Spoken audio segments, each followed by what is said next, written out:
పరిశుద్ధ గ్రంథం ఛానల్ వీక్షిస్తున్న ప్రతి ఒక్కరిని దేవుని పేరిట వందనాలు తెలియజేసుకుంటున్నాం.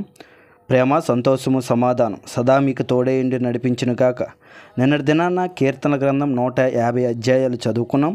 ఈరోజు సామెతల గ్రంథం చదువుకుందాం. దావీదు కుమారుడను ఇశ్రాయేలు రాజు అయిన సొలొమోను సామెతలు. జ్ఞానమును ఉపదేశమును అభ్యసించుటకును, వివేక సల్లాపములు గ్రహించుటకును, నీతి న్యాయ యథార్థతలను అనుసరించుట యందు బుద్ధి కుశలత ఇచ్చు ఉపదేశమునందుటకును, జ్ఞానము లేని వారికి బుద్ధి కలిగించుటకును, యవ్వనులకు తెలివియు వివేచనయు పుట్టించుటకును తగిన సామెతలు.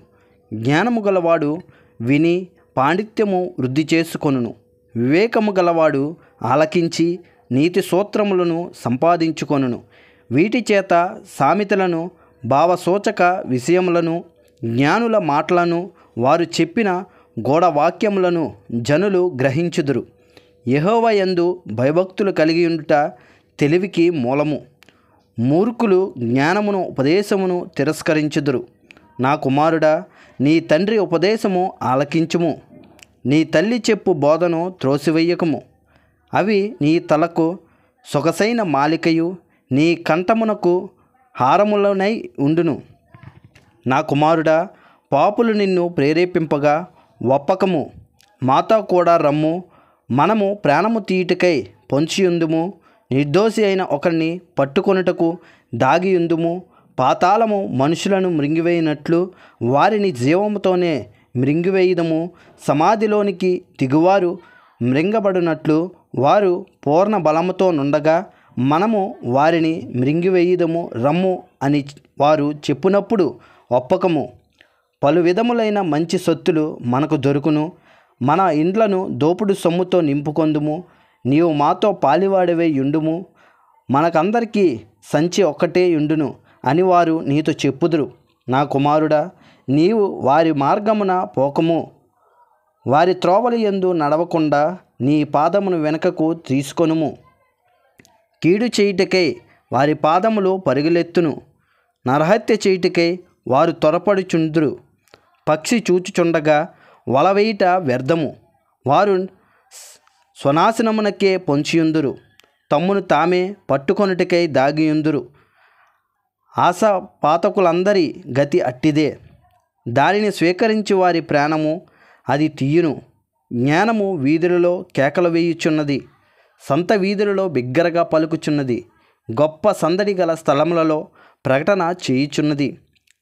పురద్వారములలోను పట్టణంలోను జ్ఞానము ప్రచురించుచు తెలియజేయుచున్నది.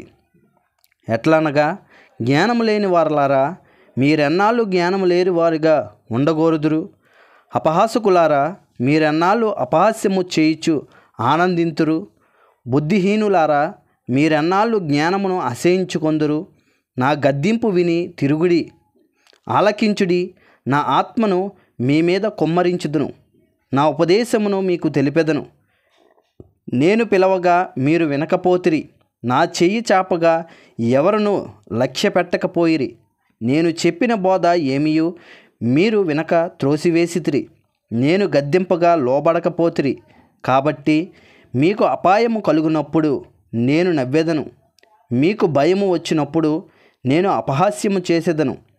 భయము మీ మీదకి తుఫాను వలె వచ్చినప్పుడు, సుడిగాలి వచ్చినట్లు మీకు అపాయము కలుగునప్పుడు, మీకు కష్టమును దుఃఖమును ప్రాప్తించినప్పుడు నేను అపహాస్యము చేసేదను.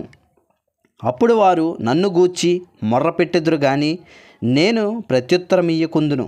నన్ను శ్రద్ధగా వెతికెదురు గాని వారికి నేను కనబడకయుందును. జ్ఞానము వారికి అసహ్యమాయను.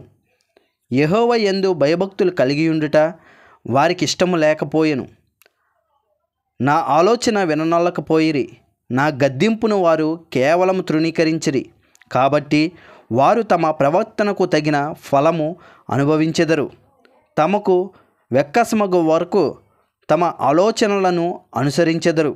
జ్ఞానము లేని వారలారా, దేవుని విసర్జించి నాశనమగుదురు. బుద్ధిహీనులు క్షేమము కలిగినదని మైమరిచి నిర్మూలమగుదురు. నా ఉపదేశమును అంగీకరించువాడు సురక్షితముగా నివసించును. వాడు కీడు వచ్చినను భయము లేక నెమ్మదిగా నుండును. ఇంతటితో సామెతలు 1వ అధ్యాయం పూర్తయింది. రేపటి దినాన సామెతలు 2వ అధ్యాయం చదువుకుందాం. ప్రేమ, సంతోషము, సమాధానం సదా మీకు తోడేంటి నడిపించునుగాక. ఆమెన్.